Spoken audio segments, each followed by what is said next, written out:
mapagpalang hapon po sa inyong lahat. Purihin po ang Panginoon sa mga buhay ninyo na parating nariyan, sumusuporta at patuloy na sumusubaybay ng ating gawain. Kayo po ay nagbibigay ng kalakasan sa inyong lingkod na makapagpatuloy sa ating gawain.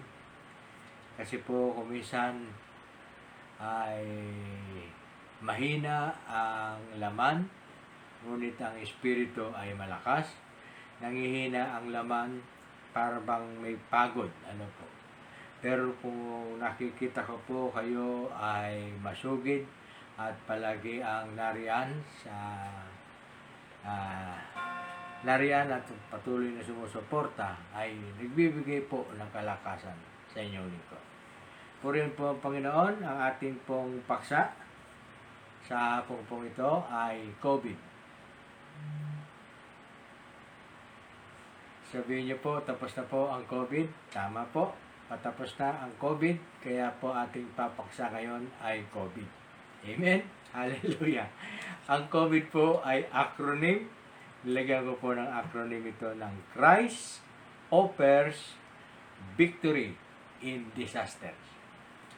Christ offers victory in disasters. Amen? That is COVID. Hallelujah. Praise God. Tayo po yung bumasa. Basahin po natin yung ating teksto. Doon po sa may mga Bible sa kanilang tabi. Ay makibukas po kayo sa Lumang Tipan, aklat po ng Awit. Awit chapter 62. Verse 1 to 2 lamang ang ating babasahin. Awit chapter 62, verse 1 to 2. Yung atin pong teksto. Kapag dito po, makikita natin yung ating paksa na COVID, na Christ offers victory in disasters. Sa mga disasters. Sa mga salot, mga dumarating sa ating mga pagsubok, kabigatan ng buhay. Siya po ang nag-o-offer ng pagtatagumpay na kanyang ipinapangako sa mga nagtitiwala sa kanya. Awit 62, verse 1 to 2. Sa Diyos lamang ako tanging umaasa, ang kaligtasan ay nagbubuhat sa Kanya. Tanging Siya lamang ang tagapagligtas, tagapagtanggol ko at aking kalasan.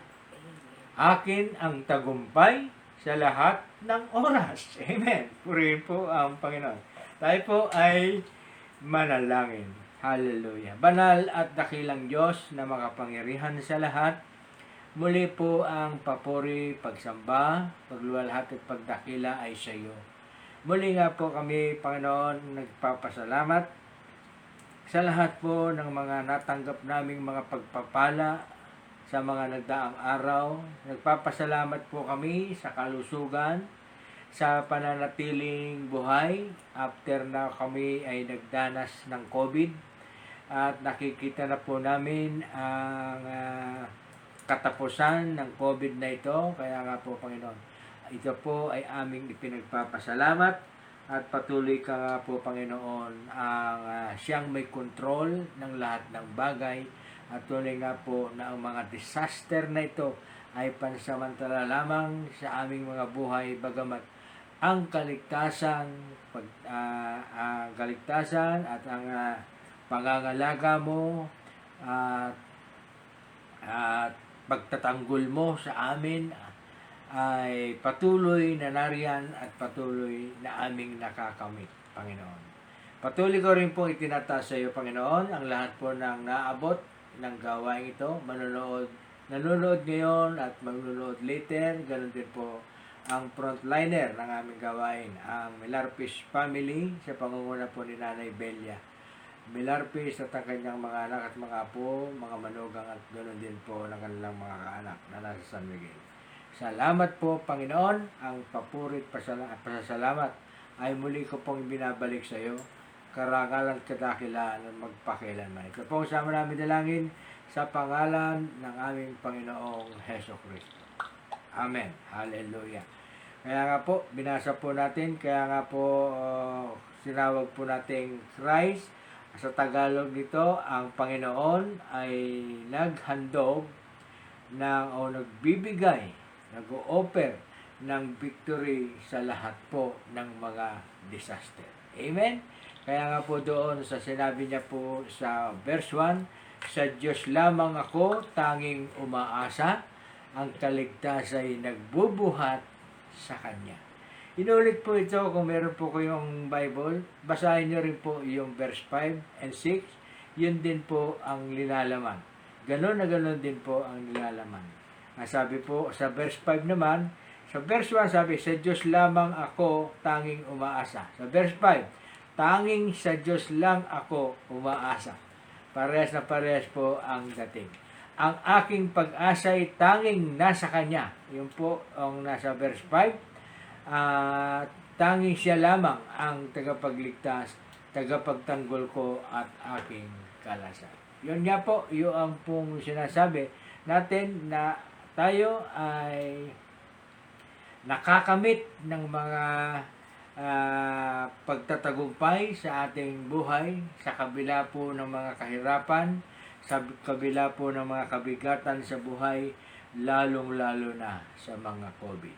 Kahit po yung mga nasalanta o kinuha na ng Panginoon dahil sa COVID, ano po ang naging dahilan?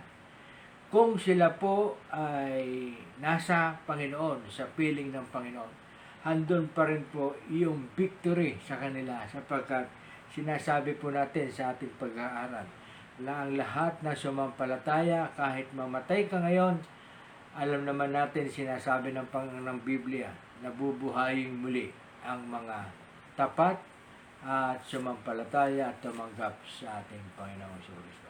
Kaya wala pong talo.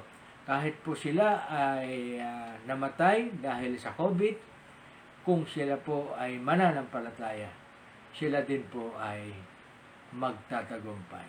Lahat naman po tayo darating doon.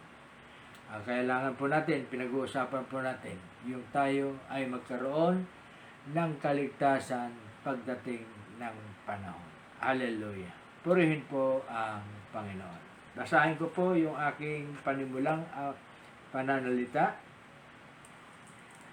Ipinapahayag ng salmong ito, yung binasa po natin, ang isang pangunahing katotohanan kung paano dapat mamuhay ang bawat mananampalataya. Sa panahon ng kaguluhan, dalamhati, pagsalungat, o mula sa disaster na COVID, dapat tayong lumapit sa Diyos bilang ating pangunahing tanggulan at tagapagligtas. Ang bawat mananampalatayang nagtitiwala sa Diyos ay dapat na makapagsabi ng, number 1, hindi ko pahihintulutan ang anumang kaguluhan, panganib o paghihirap na makaliliglig sa aking pagtitiwala sa Diyos. Amen. Atin daw pong kukontrahin yun, yung siyang magbibigay ng problema sa atin. Kasi alam natin, pinag-uusapan natin, we have the victory in the name of our Lord Jesus Christ. Amen? Hallelujah. Hindi lamang ang aking kaligtasan ay nagmumula sa Kanya, kundi siya mismo ang aking muog, ang aking kaligtasan, at ang aking kanlungan. Amen. Hallelujah. Sabi po sa talata 6 at 7, ang sabi po, tanging siya lamang ang tagapagligtas, tagapagtanggol ko at aking kalasag. Akin ang tagumpay sa lahat ng oras. Sabi, ang kaligtasan ko't aking karangalan ay buhat sa Diyos na sa Kanya lamang. Malakas ko siyang tagapagsanggalang, matibay na muog na aking kanluran. Amen? Yun po, kaya nga po ang Panginoon o ang Diyos Ama ay nag-o-offer sa atin ng katagumpayan sa lahat ng kaguluhan, sa lahat ng disaster, sa lahat ng catastrophe, sa lahat ng unos, bagyo o lindol, tayo po ay kanyang binibigyan ng pagtatagumpay overall sa lahat po ng mga disaster. Amen? Sa panahon ng pag-aalaala o pagbabanta, itatalaga ko ang aking sarili sa Kanya at sa pamamagitan ng taimtim na panalangin ay sasabihin ko sa Kanya ang lahat ng nasa aking puso. Number 3, hihintayin ko ang Diyos na kumilos alang-alang sa akin. Sa kaalamang Siya ay tutugon sa pagmamahal at sa kahabagan para sa aking kalagayan. Amen? Yun po yung dapat nating gawin. Yung tayo ay manatili sa Kanya. Alam natin na Siya ay tutugon sa pagmamahal at kahabagan na Kanyang dulot sa lahat po ng mga nagtitiwala sa Kanya. Amen? Hallelujah. Purihin po ang Panginoon. Sa Article 1, meron po akong inianda rito. Ang pinag-uusapan po sa verse 1 and 2 ay mga ito. 5 po itong article. Number 1, Siya po yung ating pag-asa. Amen? Hallelujah. Purihin po ang Panginoon. Siya yung ating pag-asa.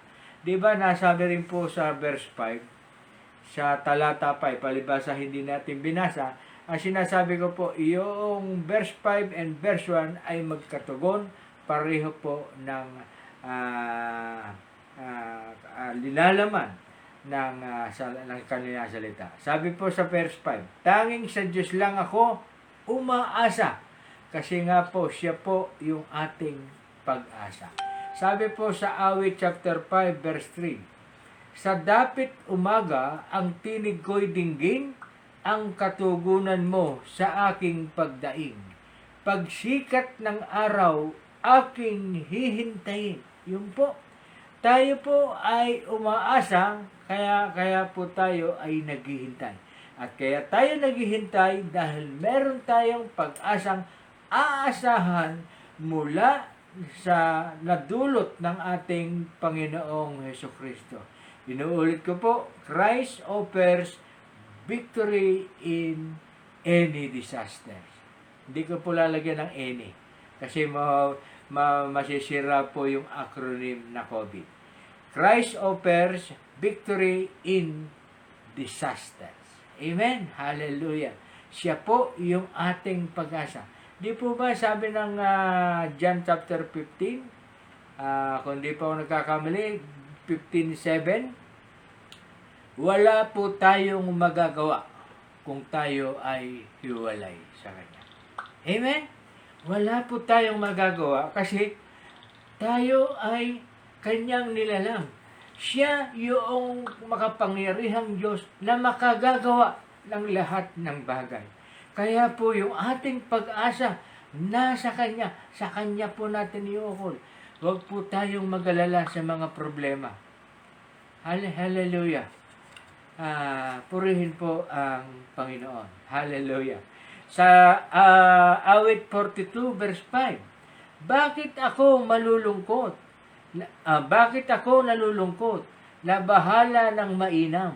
Sa Diyos ako may tiwala. Siyang aking aasahan. Diyos na kapag tagapagligtas, muli ko siyang aawitan. Amen. Sa lahat po ay mapapaawit sa saya. Pagka tayo ay nalulungkot, sabi nga doon bakit ako malulungkot? Nababahala. Ano ba pinoproblema natin? Ano po, kahapon medyo maligalig yung aking kasama na si Pastor Tomas sa Cadence.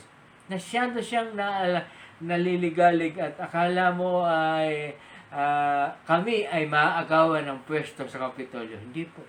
Kaya tayo po ay may tiwala sa Diyos Ano man ang layunin ng Diyos, Siya po ang masusunod. Ano man ang kalooban niya, Siya po ang masusunod. Kaya po sabi ko it is God intervention.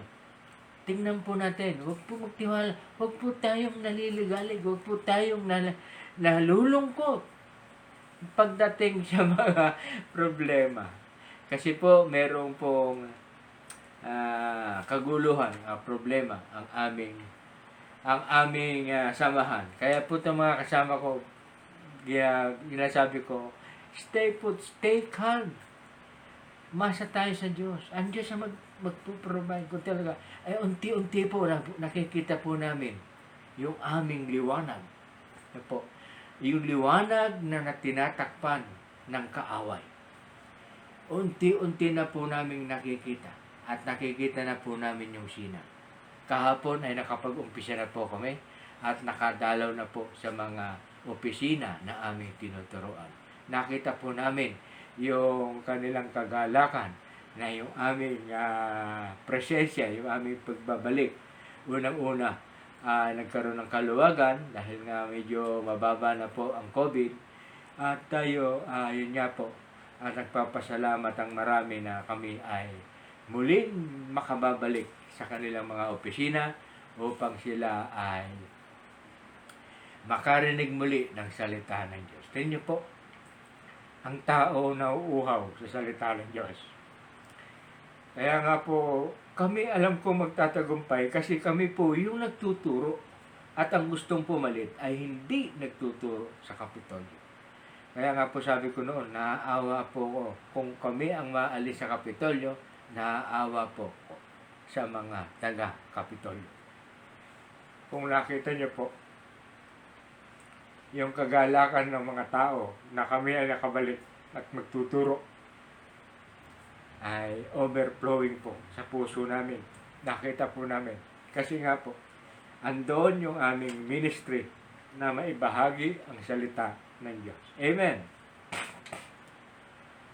Hallelujah. Awit kay Isaiah 40 verse 37, 27 to 31. Basahin po natin. Isaiah 40, 27 to 31.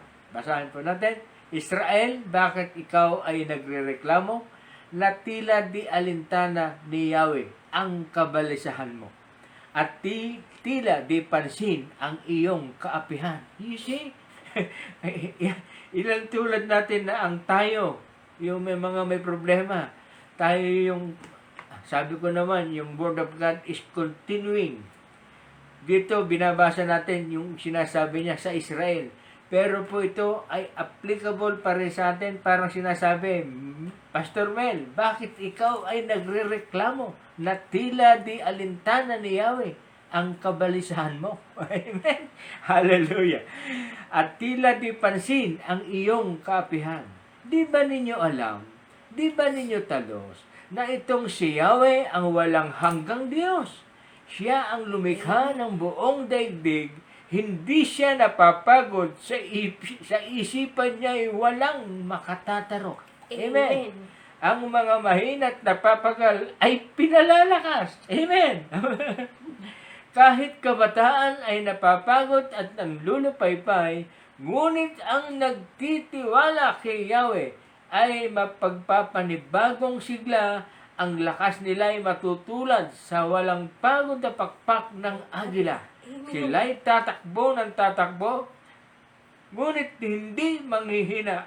Lalakad ng lalakad, ngunit hindi mapapagod. Amen. Yes, Hallelujah.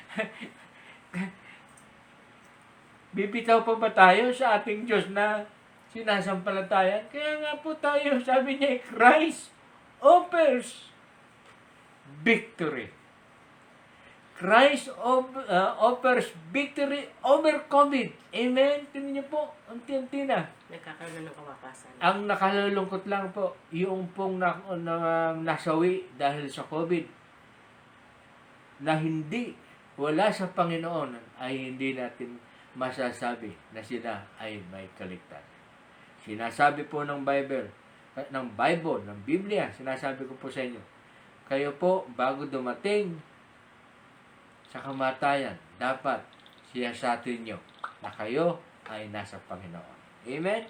Kaya wala pong problema kung sila po ay nasawi sa COVID o o hindi nasawi sa COVID, kung sila ay nasa Panginoon, they have victory. Amen. Hallelujah. Number 2, article. Ano sabi po doon? Sa binabasa po natin, verse 1 to 2. Nakita po natin dito. Ang kaligtasan ay nagbubuhat sa kanya. The second sentence from verse 1 ng awit 62. Second sentence, kaligtasan dulot ng Panginoon. Amen? Basahin po natin yung awit 18. Hallelujah. 18 verse 2. Ang sabi po, si Yahweh ay batong hindi matitibag, matibay kong muog at tagapagligtas. Siya po ay hindi nagbabago. Siya po ay parang marmol. Ang kanyang desisyon, ang kanyang kapangyarihan, hindi matitibag. Kung ang pangako niya, tayo ay magkakaroon ng kaligtasan, hindi na po mawawasak yun. Pangako niya na po yun. Kahit gamitin na po natin ng ano tawag dito, yung electric drill o yung ginagamit sa kalsada pag tas-tas ng kalsada, siya po ay batong hindi matitibag. Ang Diyos ang sa akin nag-iingat, tagapagtanggol ko at aking kalasag. Amen. Hallelujah. Purihin po ang Panginoon. 1846 din. Sa 46 dito to 48. Sabi po, si Yahweh ay buhay, Diyos ko, tagapagligtas. Matibay kong muog, purihin ng lahat. Ang kadakilaan niya ay ipahayag. Pinagtatagumpay ako sa kaaway at ipinailalim sa aking paanan. Ako'y inililigtas niya sa kaaway. Yahweh, pagtagumpayin mo ako sa kalaban at sa mararahas ay ipagsanggalang. Ito po, ang kinig ko po ito. Kaya po sabi ko po sa inyo, tayo pong mga naniniwala at nagtitiwala sa Diyos, lalo na po ako isang lingkod ng Panginoon, inaangkin ko po ito. Lalo na yung sinabi niya sa 12:3 ng Genesis, ang sabi niya, ang sayo'y magpapala ay aking pagpapalain. Ang sayo'y susumpa ay aking susumpain. Kaya nga po, inaangkin ko po yon. Gatulad po rito, ang sabi niya, pinapagtagumpay ako sa kaaway at ipinailalim sa aking paanan ng mga kalaban. Amen. Ako'y iniligtas niya sa kaaway, Yahweh. Pagtagumpayin mo ako sa kalaban at sa mararahas ay ipagsanggalang. Amen. Ang kinig po natin to. Wala pong tatalo sa inyo. Sasalubong. Naaalala ko, tawag doon, marami na nga pong bumabangga sa inyong lingkod. At ito po, ayoko pong magsalita ng hindi nang tapos. Ano po? Lahat po ng bumabangga o kumukontra o lumalaban sa inyong lingkod, nakikita ko po, wala na po sila. Wala na po sila. Mula pa po noon hanggang ngayon, nakikita ko po. Kung sino po yung may masamang intensyon sa akin, hindi ko na po nakikita. Nakikita ko man, pero nakikita ko po, nanlulupay-pay na ang kanilang kalagayan. Kasi nga po, inaangkin ko po. Sana po, mag-angkin po kayo ng Word of God. Mag-apply sa inyo. Hawak-hawak niyo yun. Hawak-hawak niyo yun. Para po kayo magtatagumpay. Lagi niyo pong hawakan niyo. Panghawakan niyo po ang salita ng Diyos. Hindi po tayo mapapariwala. Amen? Hallelujah. Praise God. Hallelujah. Muntik pong malaglag ang notebook. Sabi po, nabasa na po natin. Ang letter C, ang ating makikita po sa ating binasa, sa verse 2 na po, tanging siya lamang ang tagapagligtas. Sinabi pong tanging siya lamang, kasi po, walang ibang tagapagligtas. Amen? John 14:6. Common na common. Ako ang daan, katotohanan at ang buhay. Walang makakaparoon sa Ama, kundi sa pamamagitan ko. Sabi po ng Panginoon.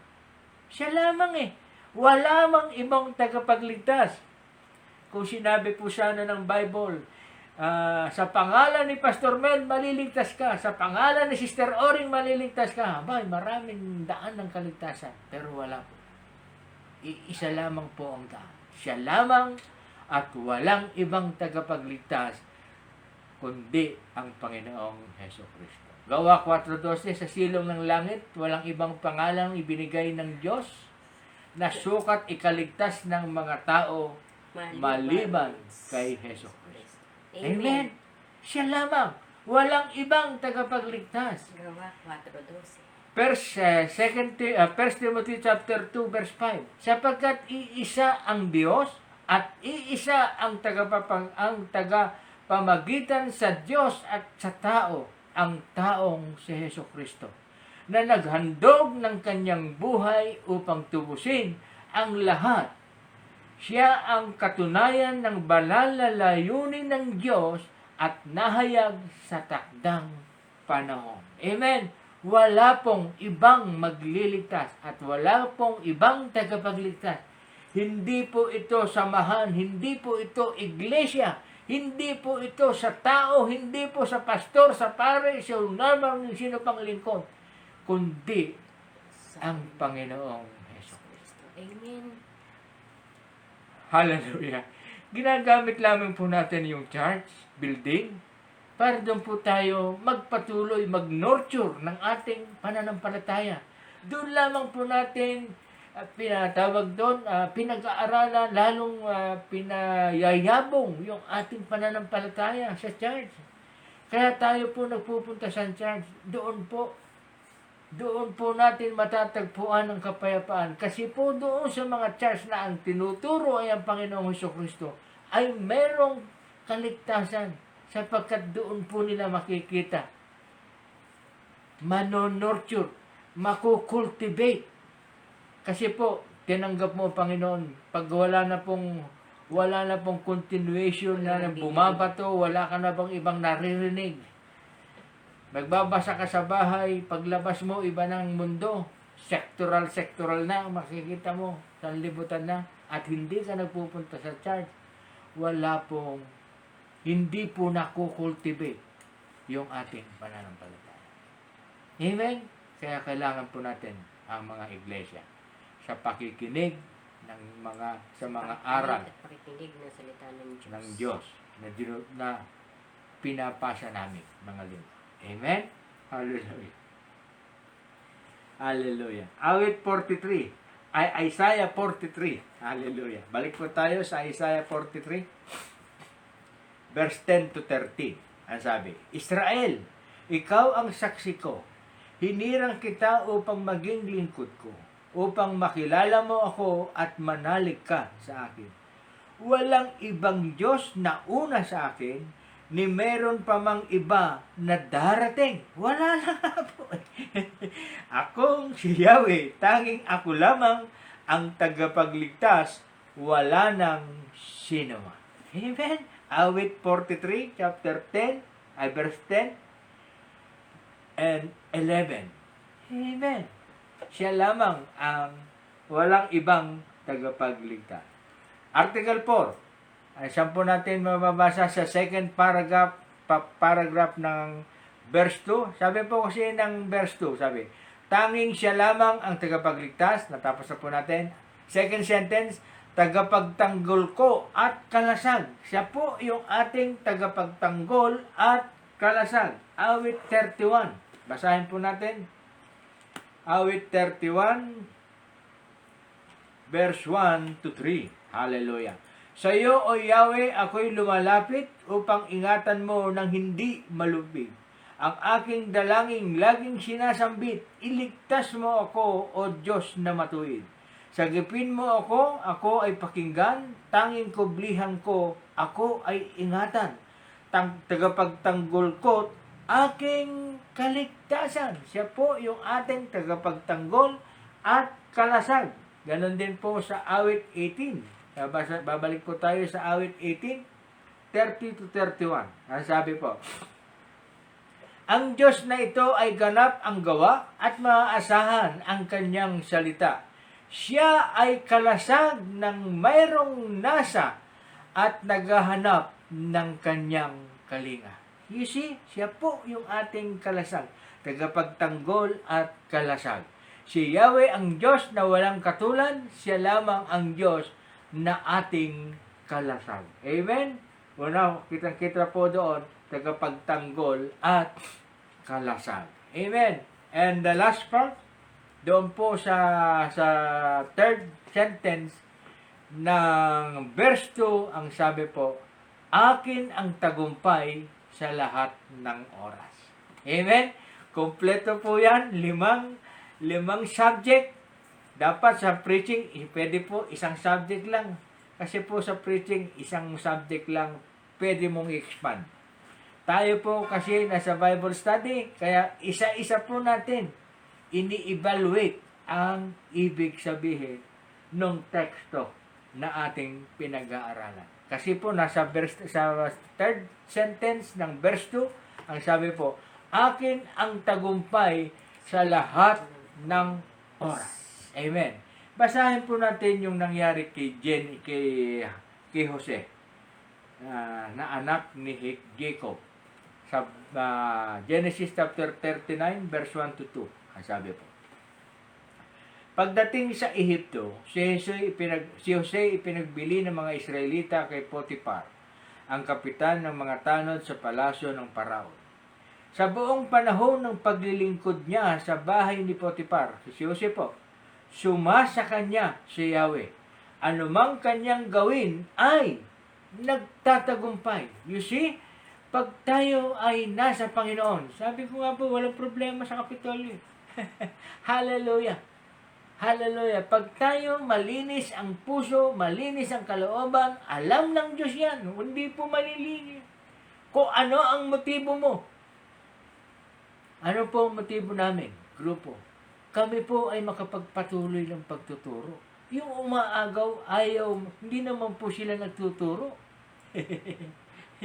Gusto po nilang alisin kami ng mga nagtuturo at sila ang mamumuno, hindi naman sila nagtuturo. Ano po? Kaya sabi ko, lahat naman ng gagawin natin, basta tayo ay nasa Diyos, tayo ay pagtatagumpay. Amen? Nakita niyo po yung nangyari kay Jose. Amen? Hallelujah. Kay Joshua chapter 1, verse 9. Verse 7, basahin natin. Ngunit dapat kang magpakatatag at magpakatapang. Sundin mong mabuti ang kautosang ibinigay sa iyo ni Moises. Huwag mong susuwayin ang anumang itinatagubilin doon at magtatagumpay ka sa lahat mong gagawin. Amen? Ano po ang utos doon ni Moises? Magpakatapang. Number 2, sundin mong mabuti ang kautusan. Sundin mong mabuti ang salita ng Diyos. Amen. Hallelujah. Sabi mo, at huwag mong susuwayin ang anumang itinatagubilin doon. Amen. Huwag mong lalabagin ang salita ng Diyos na iyong natutunan. Kaya nga sa verse 8, sabi niya, huwag mong kaliligtaan basahin. Amen, mga kapatid. Sabi po rito, huwag mong kaliligtaan basahin. Kaya nga po, ina-advocate ko po, patuloy ko po ina-advocate sa inyo. 1 chapter a day, pwede na po yun. Basa-basa din po pag may panahon. Huwag mong kaliligtaang basahin ang aklat na iyon. Dili-dilihin mo iyon araw at gabi upang matupad mo ang lahat ng nasusulat doon. Sa gayon, giginhawa ka at magtatagumpay. Amen.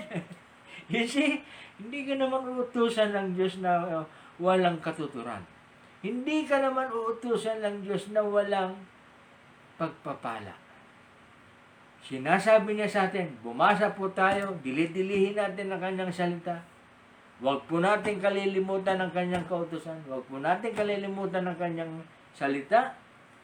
Ano man ang ating gagawin, tayo ay pagtatagumpay. Amen. Amen? Kaya nga po, sinasabi po natin sa ating paksa, may acronym na COVID, Christ offers victory in disaster. Sa mga kabigatan, sa mga problema, sa mga hadlang sa ating buhay, tayo ay dinudulutan ng ating Panginoon ng pagtatagumpay. Amen? Kawikaan, chapter 16, verse 3. Itiwala mo kay Yahweh ang iyong mga gagawin at magtatagumpay ka sa lahat mong layunin. Amen? Kawikaan, chapter 16, verse 3. Dako na po tayo sa conclusion. Purihin po ang Panginoon. Ang bawat mananampalataya ay dapat na manalangin at magtiwala katulad ng ginawa ni Haring David sa ating nabasang teksto. Inilalarawan nito ang taos-pusong pananabik ng isang tao para sa Diyos, yaong mabibigyang kasiyahan lamang sa pamamagitan ng isang malapit na pakikipag-ugnayan sa Kanya. Amen. Yaong mga nagpapahayag na kilala ang Diyos ay dapat nasuriin ang kanilang mga sarili sa pamamagitan ng pagtatanong ng sumusunod. Number 1 na tanong, talaga bang ako ay may matinding pagnanais para sa Diyos at sa Kanyang presensya sa aking buhay? Number 2, ako ba ay namumuhay ng labis na abala sa paghahangad sa mga sekular, yung mga material, sa mga sekular na bagay at sa mga makasanlibutang aliwan, samantalang ang pananalangin, pagbabasa ng banal na kasulatan at ang malalim ng pagkagutom at pagkauhaw para sa Diyos at sa Kanyang katwiran ay hindi ko pinahahalagahan sa aking buhay. You see, paano po mag-a-apply yung ino-offer ng ating Panginoon na tagumpay? Kung, doon po sa second part, kung namumuhay ng labis na abala sa paghahangad sa mga sekular na bagay at hindi sa pagbabasa, samantalang ang pananalangin, pagbabasa ng banal na kasulatan ay nating napababayaan. Ang malalim na pagkagutom at pagkauhaw para sa Diyos at sa Kanyang katwiran ay hindi na natin pinapahalagaan. Paano po natin matatanggap ngayon yung offer ng ating Panginoong Hesukristo na victory over sa lahat ng problema? Panginoon, ang tagal ko na pong nananalangin. Ang tagal na po nung aking panalangin, hindi pa po wala pa pong katugunan. Sabi niyo po, manalangin. Marami pa po. Baka ito na po ang pagkakataon. Balik po tayo sa pagbabasa ng salita ng Diyos, sa Kanyang pangako. Magbasa po tayo at magbalik po sa pananalangin. Araw-araw, panalangin. Amen? Hallelujah. Magbalik po tayo. Number 1 po yun. Yung pong magkaroon po tayo ng daily devotion every morning. Purihin po ang Panginoon dahil kahit po ako ay nagja-jogging, nairaraos ko po ang aking pananalangin sa katapat kasabay ng aking pag-jogging. Pero pag umuulan at hindi ay makapag-jogging dito po sa bahay sa umaga, gigising pa rin ako. At pag nakita ko pong hindi ako makakalabas para mag-jogging, that is the time para mag-pray. Sana po magbalik po tayo sa panalangin at yung pagbabasa ng Biblia. Tayo po ay manalangin. Before I pray, patuloy ko po ang aking paanyaya na do subscribe to my YouTube channel. Ito po ay nasa YouTube. Ni-upload po namin sa YouTube ang parte na ito ng aming Bible study online sa Facebook. At doon po sa lahat po ng may mga request, prayer request, para meron po sa comment section. Pwede po kayo doon nyo sulat po ang inyong prayer request at akin pong ipamamagitan at dadalhin sa pananalangin. At ganoon din po sa mga nakakatunghay sa YouTube, na doon po sa aking channel, sa community section ng aking YouTube channel, meron po doon katanungan, 3 katanungan. Pipindutin na lamang po ninyo ang inyong katugunan sa question. Pipiliin lang po, pipindutin lang po, andun lang po. Tayo po ay manalangin. Banal at dakilang Diyos na makapangyarihan sa lahat, salamat po, Panginoon, sa iyong offer na pagtatagumpay.